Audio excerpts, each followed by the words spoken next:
I happen to love live Jimmy Page, and the record Jimmy Page is fantastic, but I also love a lot of the live stuff where it's like, you know, people will say it's a little sloppy or it sounds like it's about to fall apart, but it's not. Yeah. Like I enjoy a lot of the live stuff. I do bootleg stuff. Right.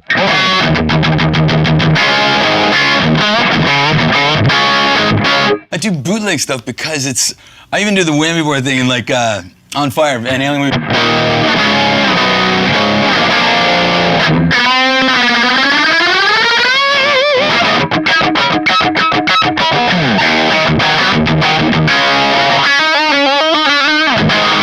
Like he does a whammy board thing, and it's like, now I'm on a tune again because I'm an animal. But in the vein of, not note for note, right? But it's in the vein of, and it's almost like in the mindset. Like it's you the mindset. try to get in their mindset. Because for me, it's like that. See, going back to Ed, I saw 1980, 1981. 1983, 1984, I saw all those tours. I was 14 till I was 17 or 18, and it changed my life, man.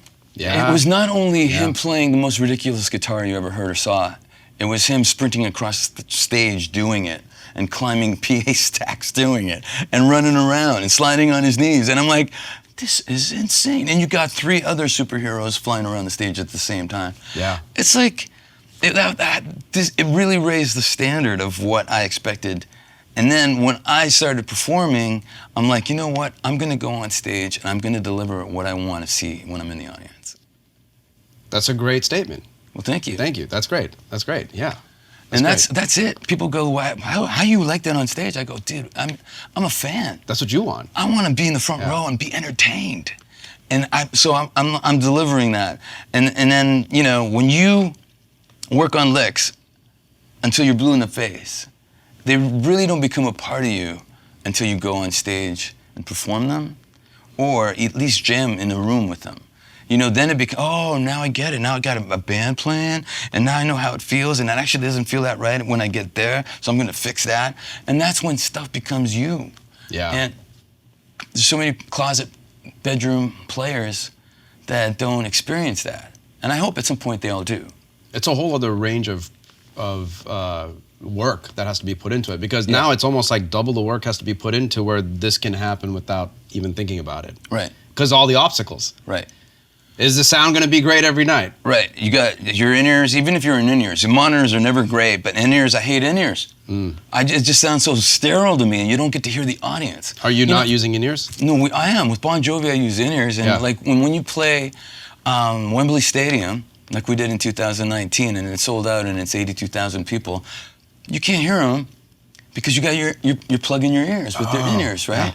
So at the end of the night, when you pull it out to take the bow, and then you finally hear them, it's emotional because, oh my God, you sounded like that all night. You know what I mean? Yeah. So it's amazing that way. And then you know, and then 2 weeks later, I'll play with the drills in a club like the Whiskey or something like that, and I got monitors again, and my amps, you know, shooting flames into my ass. It's like, oh, I love this so much, because you can really feel it.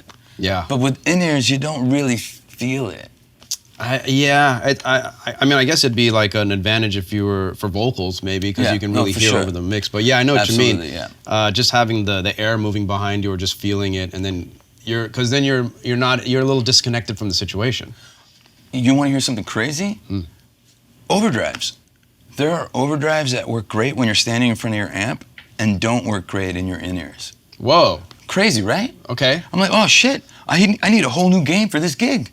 So then I'm auditioning, we're rehearsing, when everybody goes for lunch, I'm auditioning like 24 overdrive pedals to see what works in my ears. In the ears, interesting. That makes a lot of sense, because yeah, you're right, we're not hearing a lot of the EQ and stuff that's happening in the room versus, wow. Yeah. So then amp settings are changing too? No. Because my amp is my perfect rhythm sound, and then I need an overdrive for Raise Your Hands. I need a different overdrive for a country solo like Lost Highway. I need a different overdrive for somewhere in between. So there's 3 flavors. Yeah. And they'll change, even on tour. You know, I'll try something else at soundcheck, and I go, ooh, I like that. Mark Van Gool is my tech. I'm like, can you swap that out? He's like, yeah, sure, no problem. And then I use it that night, I go, fuck, I don't like it. Oh, right. It's kind of like that. You can't. And then it's funny. I'll watch a YouTube video the next day, and then I go, I think I got to take the tone down on that overdrive pedal. Yeah.